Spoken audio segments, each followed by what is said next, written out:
Now when people come to the intake doors to surrender, we no longer just take the animal, no questions asked. And we ask the owner, is there something we can do to enable you to keep this animal? Do you need food? Do you need supplies? Do you need vaccines, spay, neuter? And we'll provide that support to the pet owner so we don't have to separate them from their families. Because really, those animals should be staying in homes. Animals that need to be sheltered, that's who we want to reserve cage space for, instead of animals that might have another option. So once an animal does come into our care and we've admitted it, it immediately gets a pathway chosen so we can kind of fast track them on that process so they don't have to spend as much time in the shelter. So right away we'll identify, does this animal need to be adopted? Does it need rescue placement? We've had dogs go to working canine programs. Healthy cats that are strays get returned to their original territory. Adoption is not a one-size-fits-all answer, and we can better serve animals that way if we kind of customize their care plan. We follow recommendations from the ASPCA, UC Davis's Crutch Shelter Medicine program, and the University of Florida because they all specialize in shelter medicine and behavior, and we want to make sure that we have cutting-edge protocols. The cages really should be about 6 feet wide and about 8 to 9 feet long, and our new cages will actually exceed that. Our dogs will be able to stand on their hind legs now and stretch all the way up without hitting their heads. They've got more room to rest and play in the cages. They're still double-sided, which is important because we want dogs to be able to sleep and eat and play away from the space that they have to urinate and defecate. I've seen the smaller cages, and I remember when dogs wouldn't be able to posture normally.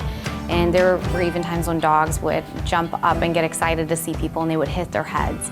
So now they'll be able to do that and they won't get injured from it. They'll be able to run in their cage a little bit and play around, and that's exciting to see because they're in a better housing and it's lower stress housing.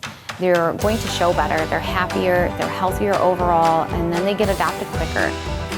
We've started following our capacity for care guidelines, and that takes into consideration not only your housing, but your medical capacity, your staff capacity, and by taking all of that into consideration, there is a range of animals that you should have in your building at all times.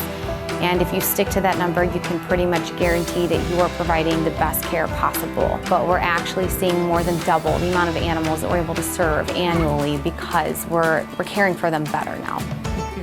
We provide post-adoption support for life to people that adopt through us. It's really important that our adoptions are successful. We don't want to see animals come back to the shelter. We want them to bond with their new owners and successfully integrate into their new homes. So when people adopt from us, they are able to call the shelter for behavior or medical advice for life.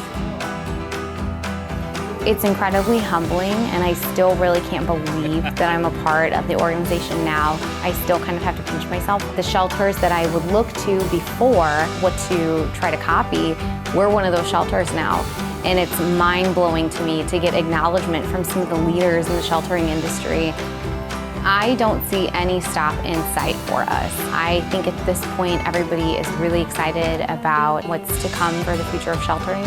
I know the staff is all really excited. They do their own studying, even at home. I think that really great things are to come because this team that's in place is so passionate about what we do.